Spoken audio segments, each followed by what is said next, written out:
یہ مسلمان ہونے کو بھی تیار ہے، لیکن کہتی ہے کہ اسے اب مسلمانوں پر بھروسہ نہیں رہا۔ فخر نے بے تابی سے لپک کر لڑکی کو بازو سے پکڑا اور اپنی طرف گھسیٹ کر کہا، اگر میں بادشاہ ہوتا تو خدا کی قسم تمہاری خاطر تخت اور تاج قربان کر دیتا، اگر شرط یہی ہے کہ میں صلاح الدین ایوبی کی دی ہوئی تلوار پھینک دوں تو یہ لو۔ اس نے کمر بند سے تلوار کھولی اور نیام سمیت لڑکی کے قدموں میں رکھ دی۔ کہا، میں اب سے ایوبی کا سپاہی اور کماندار نہیں ہوں، مگر ایک شرط اور بھی ہے۔ لڑکی نے کہا، میں اپنا مذہب تمہاری خاطر ترک کر دیتی ہوں، لیکن صلاح الدین ایوبی سے انتقام ضرور لوں گی۔ کیا اسے میرے ہاتھ سے قتل کرانا چاہتی ہو؟ فخر نے پوچھا۔ لڑکی نے اپنے آدمیوں کی طرف دیکھا، سب نے ایک دوسرے کی طرف دیکھا۔ آخر کرسٹوفر نے کہا، ایک صلاح الدین ایوبی نہ رہا تو کیا فرق پڑے گا؟ ایک اور سلطان آ جائے گا، وہ بھی ایسا ہی ہوگا۔ مصریوں کو آخر غلام ہی ہونا پڑے گا۔ تم ایک کام کرو، سوڈانیوں کے سالار ناجی کے پاس پہنچو اور یہ لڑکی اس کے سامنے کر کے اسے بتاؤ کہ سلطان صلاح الدین ایوبی اصل میں کیا ہے اور اس کے ارادے کیا ہیں۔ ان لوگوں کو یہ تو علم تھا کہ ناجی کا صلیبیوں کے ساتھ رابطہ ہے اور موبی اس کے ساتھ بات کرے گی، لیکن انہیں یہ علم نہیں تھا کہ ناجی اور اس کے مت سالار خفیہ طریقے سے مروائے جا چکے ہیں۔ اس تک لڑکی کو ہی جانا تھا، اس کا اکیلے جانا ممکن نہیں تھا۔ اتفاق سے انہیں فخر المصری مل گیا، لہٰذا اسی کو استعمال کرنے کا فیصلہ ہو گیا۔ یہ آدمی چونکہ سلطان ایوبی کی نظر میں آ گئے تھے، اس لیے ابھی اس کی نظر میں رہنا چاہتے تھے۔ اس کے علاوہ انہوں نے موبی سے سن لیا تھا کہ ان کے شعبہ جاسوسی اور تخریب کاری کا سربراہ رابن اسی کیمپ میں ہے اور فرار ہوگا، اس لیے وہ اسے مدد دینے کے لیے بھی وہاں موجود رہنا چاہتے تھے۔ ان کے ارادے معلوم نہیں کیا تھے۔ صلاح الدین ایوبی پر چلایا ہوا ان کا تیر خطا گیا تو انہیں سلطان ایوبی کے سامنے لے جایا گیا تھا۔ ان کا بہروپ اور ڈرامہ کامیاب رہا، لیکن ان کا مشن تباہ ہو گیا تھا، لہٰذا اب وہ بدلی ہوئی صورتحال اور اتفاقات سے فائدہ اٹھانے کی کوشش کر رہے تھے۔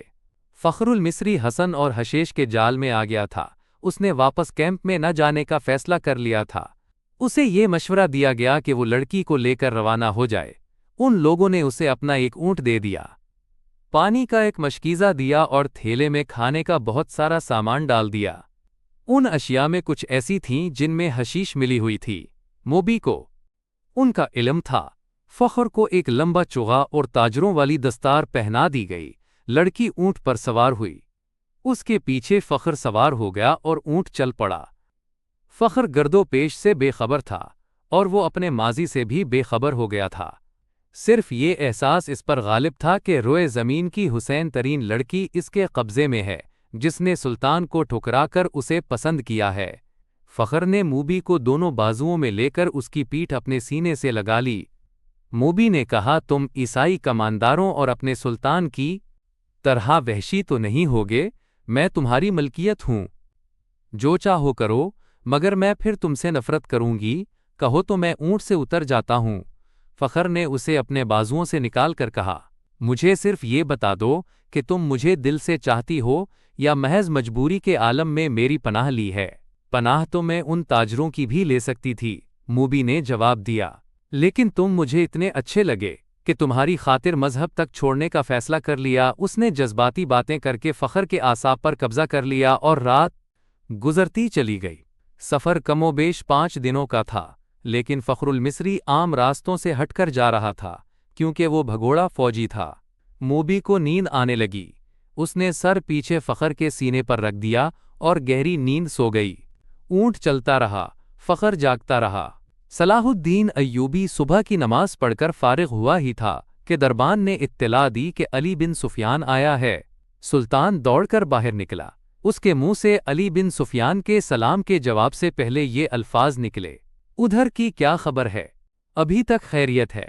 علی بن سفیان نے جواب دیا، مگر سوڈانی پشکر میں بے اطمینانی بڑھتی جا رہی ہے۔ میں نے اس لشکر میں اپنے جو مخبر چھوڑے تھے ان کی اطلاعوں سے پتہ چلتا ہے کہ ان کے کسی ایک بھی کماندار نے قیادت سنبھال لی تو بغاوت ہو جائے گی۔